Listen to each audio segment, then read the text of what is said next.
你可能以为能量守恒定律是宇宙刻在石碑上的铁律，它从课本里跳出来，告诉你能量不会凭空产生或消失，像瑞士钟表般精准可靠。但你是否想过，这个被写进每本物理教材、被实验室反复验证的真理，竟会在某个尺度下彻底失效？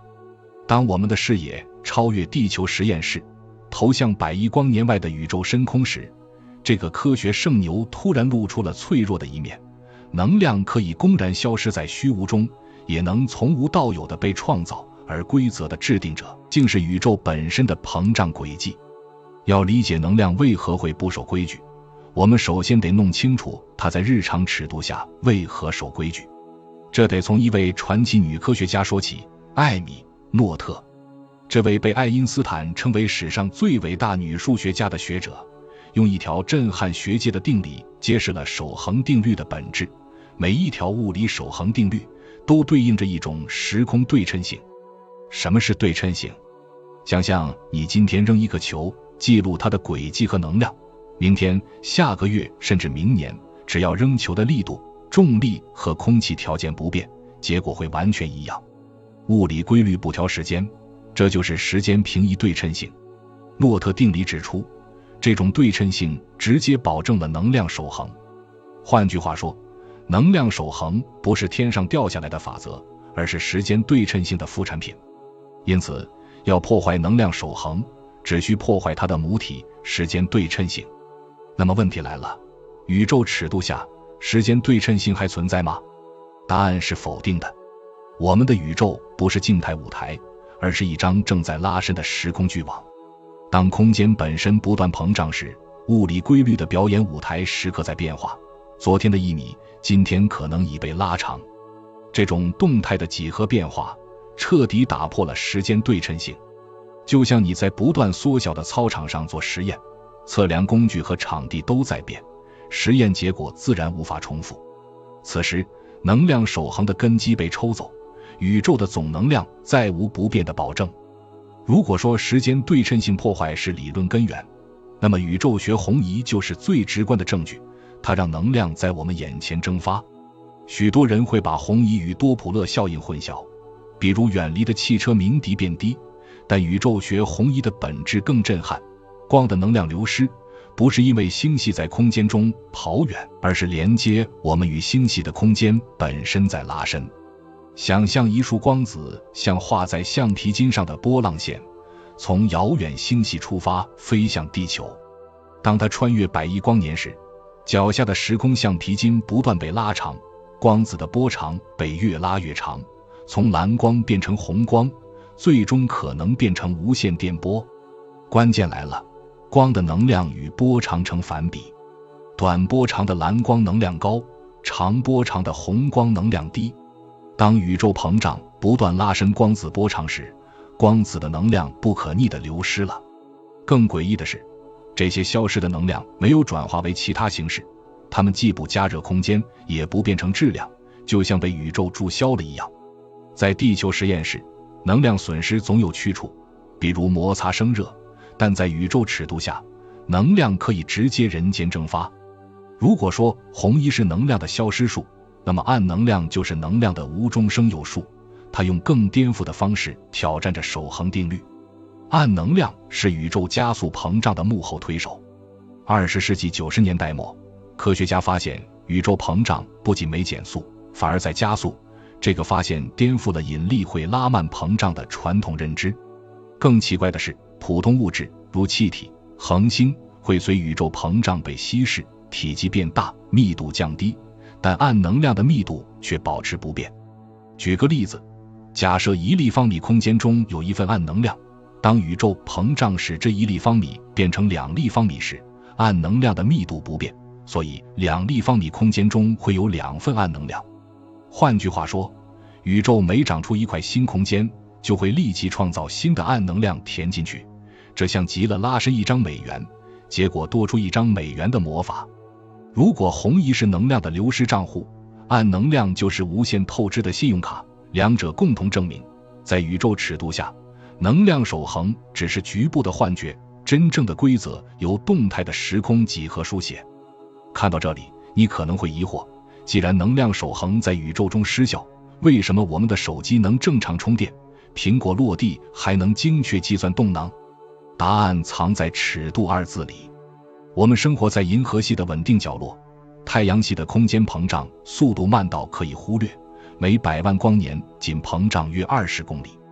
在这个小舞台上，时空近似静态，时间对称性得以保留，能量守恒自然稳如泰山。就像在经济系统中，个人或企业的账目可以精确平衡收入等于支出，但国家层面的经济总量却可能因货币印发、通货膨胀变得模糊。能量守恒是局部精确的账目，而宇宙是全局失控的市场。换句话说，能量守恒从未失效，它只是有适用范围。在地球实验室、太阳系甚至银河系，它是精准的度量衡，但在100亿光年的宇宙尺度下，当空间本身成为变量，守恒定律便失去了度量的根基。人类对能量守恒的信任危机并非首次。20世纪初，贝塔衰变实验曾把物理学家逼到崩溃边缘，衰变中飞出的电子能量总是缺斤少两，仿佛能量被小偷悄悄带走了。当时连波尔都动摇了，也许能量守恒在亚原子尺度不成立。但泡利拒绝妥协。1930年，他提出一个疯狂假设，缺失的能量被一种极难探测的粒子带走了，它电中性，几乎无质量，与物质相互作用极弱，泡利称其为中微子，后来费米定名。这个看不见的小偷最终被实验证实，能量守恒在微观尺度得以保全。但今天的宇宙学困境与贝塔衰变不同，中微子的能量流失是被隐藏，而宇宙中的能量消失是真消失。暗能量的能量产生是无中生有，而非被释放。根本区别在于微观尺度的对称性，如时间对称性仍存在，而宇宙尺度的对称性被膨胀的时空彻底破坏。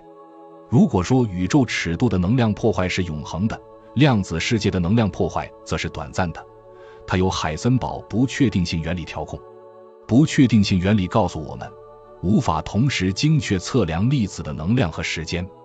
测量能量越准，所需时间越长，反之，极短时间内，能量可以短暂借贷。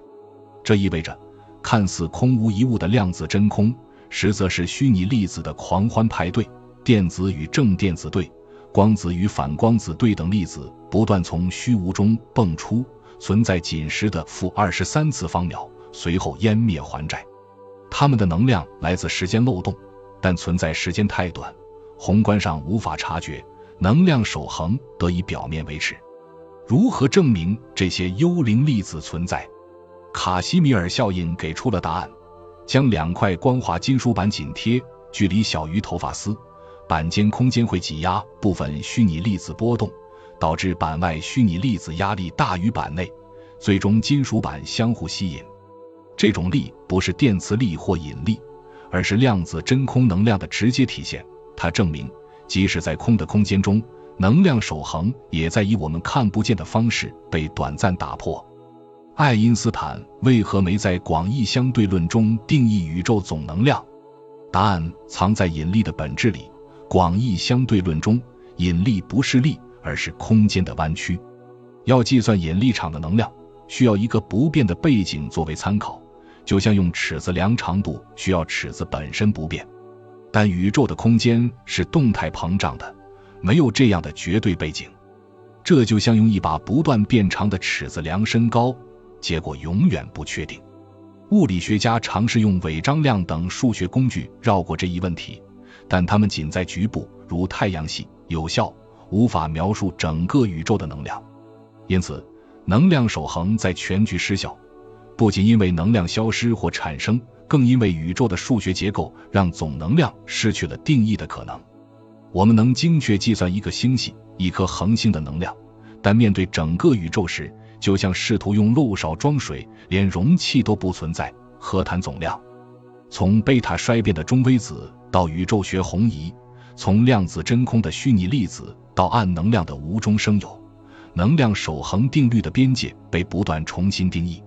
它在实验室里是圣经，在宇宙中是局部规则，在量子世界里是短暂契约。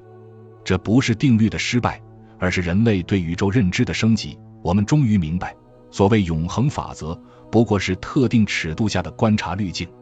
你觉得宇宙中还存在哪些看似永恒，实则有界的物理定律？面对能量守恒的失效之谜，你更期待科学家先破解红移的能量去向，还是暗能量的创造机制？欢迎在评论区分享你的观点，一起聊聊这个让物理学家又爱又恨的守恒游戏。